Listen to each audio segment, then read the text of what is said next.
সম্মানিত সুধী, নাটক সমাজের দর্পণ। Drama is the mirror of the society. It's the representation and reflection of the society by the actor and actress through the theatre. বাস্তব জীবনে প্রতিচ্ছবি অত্যন্ত সুন্দরভাবে মঞ্চস্থ করাই সমস্ত শিল্পী কলাকুশলীদের একমাত্র লক্ষ্য এবং উদ্দেশ্য। সেই লক্ষ্য উদ্দেশ্যকে সামনে রেখেই আমাদের আজকের নিবেদন। মোরা একই বৃত্তের দুটি কুসুম, হিন্দু মুসলমান, মুসলিম যার নয়নমণি, হিন্দু তাহার প্রাণ।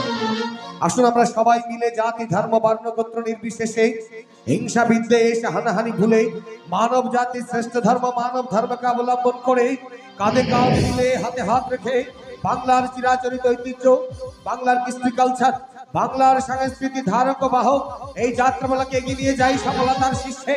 অসফলতা নামক পথ থেকে ছিনিয়ে এনে তাকে ফিরিয়ে দিই তার সেই চিরচেনা রূপ, যা মানুষকে আজও কাঁদায়, আজও হাসায়, আজও মানুষকে আকৃষ্ট করে।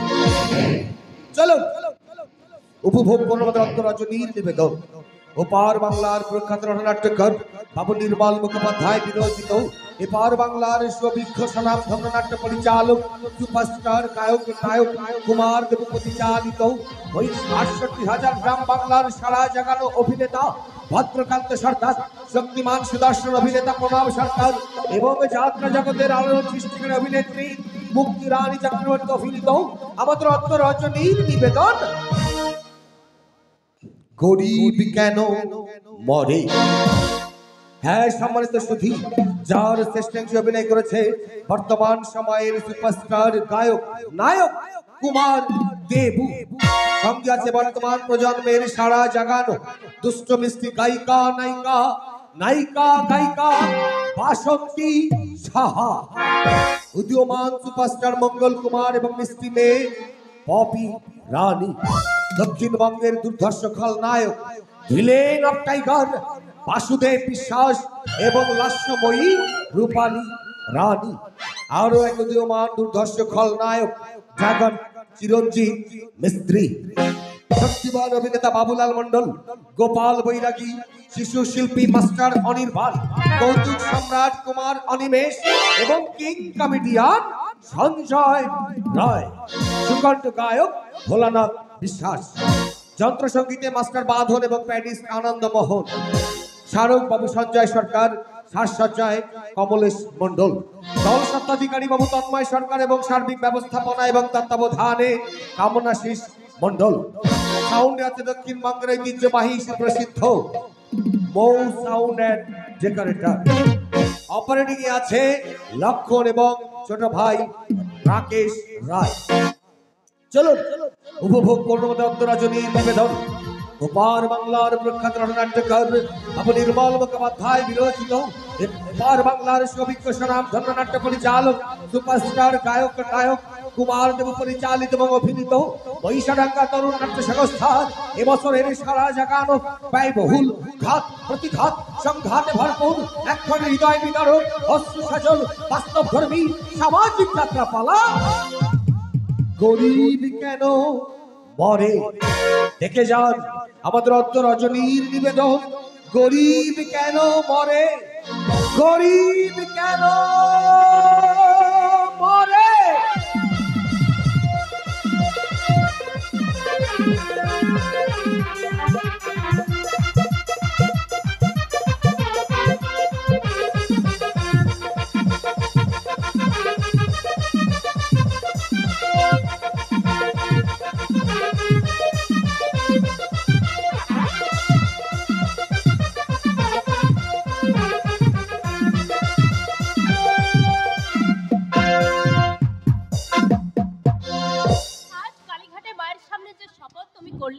তা তোমার মনে থাকবে তো? এত বড় একটা পাগলামির কথা মনে থাকবে না? পাগলামি মাকে সাক্ষী রেখে আমাদের ঘর বাঁধার সংকল্প তোমার কাছে পাগলামি বলে মনে হলো? পাগলামি কথাটা শুনতে হয়তো খারাপ লাগছে সুচেতা, কিন্তু ভালো করে ভেবে দেখো আজ মায়ের সামনে দাঁড়িয়ে তুমি যা করলে এবং করালে তা খেয়ালি মনের খেয়াল ছাড়া আর কিছুই নয়।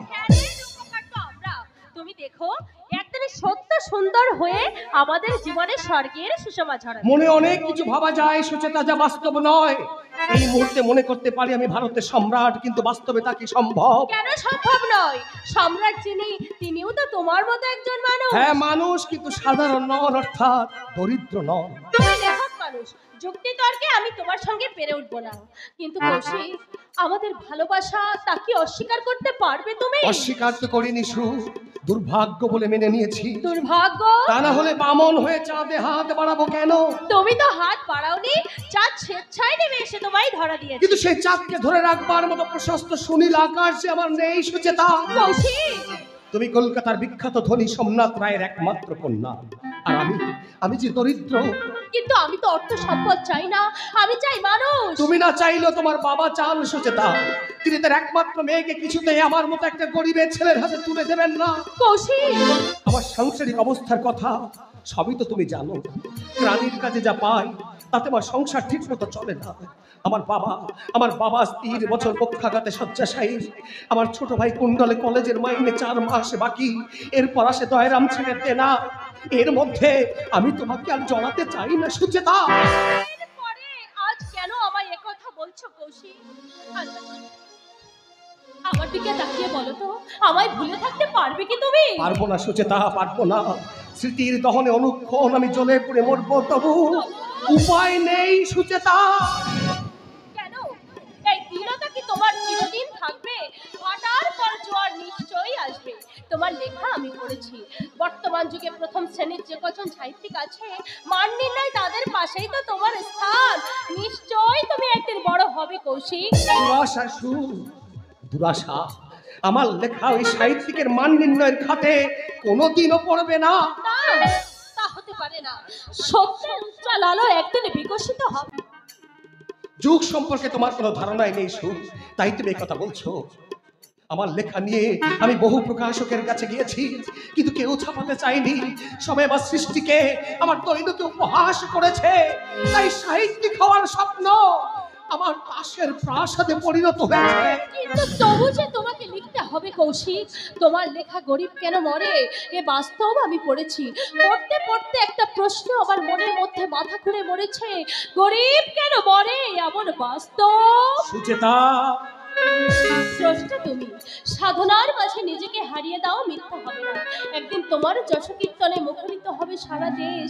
সেদিন আমি গর্ব ভরে বলবো, আমার কৌশিক, ও আমার কৌশিক। বেশ, তাই হবে। এমনি করে তুমি আমাকে উৎসাহ দাও, প্রেরণা যোগাও, চিরটা কাল ঠিক এমনি করে। নিশ্চয় এমনি করে চিরটা কাল আমি তোমার পাশে পাশেই থাকবো কৌশিক। সুচেতা, মোরার জনমে হংস মিথুনেছি, মোরার জনমে হংস মিথুনেছি। ছিলাম নদীর চরে যুগল রূপে এসেছি গো আবার মাটির ঘরে। মোরার জনমে হংস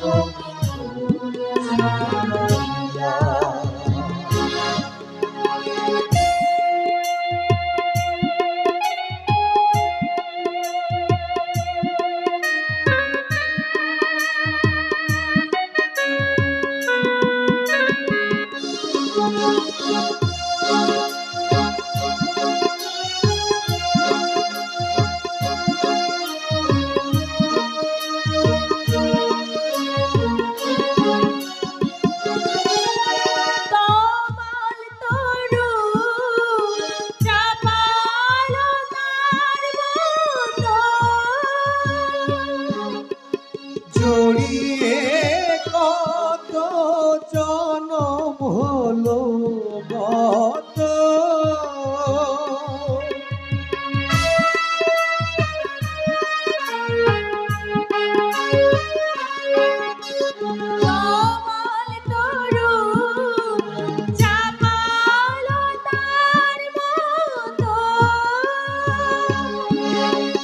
জড়িয়ে কত জনম হলো গত,